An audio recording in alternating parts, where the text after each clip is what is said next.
Let's get more now with Michael Phillips from the Christian Legal Centre. Michael, does this sound like a situation you're familiar with? Just a widespread problem across the country of, frankly, fake conversions?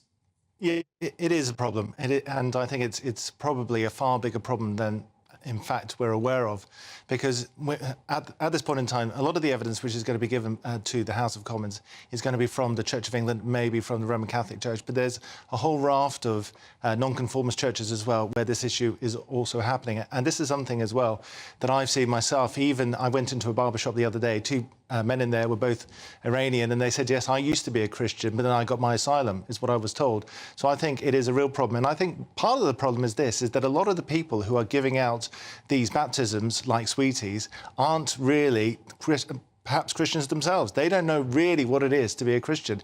For them, Christianity is just a social club now. But in fact, what I have seen when people have genuinely been converted is that there's a real desire to share their faith amongst those people where they are from, and maybe even go back to their countries as a result.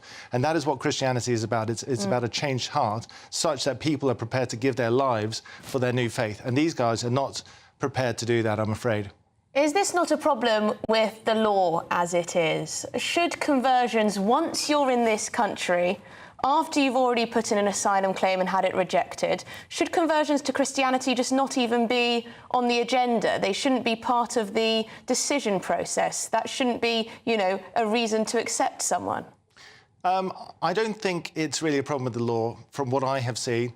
I think what the real problem is that very often it is the lack of good evidence. So if there's real evidence that somebody has truly converted to Christianity, you will see it in the way that they behave. Jesus said, you will know my disciples by their fruit. A good tree bears good fruit, and so you will see them going out, doing evangelism, doing good works, and you will see that they will want to do it in the face of persecution, very often from those people who are in this country also seeking asylum.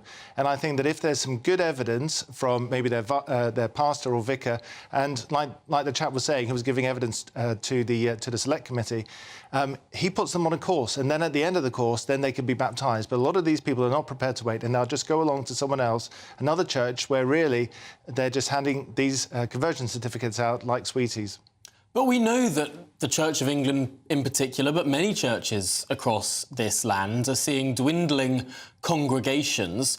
To some extent, is it perhaps some wishful thinking that suddenly some of these churches see their congregations swell for a couple of weeks and then people ask to convert? I mean, potentially, is this what's going on here?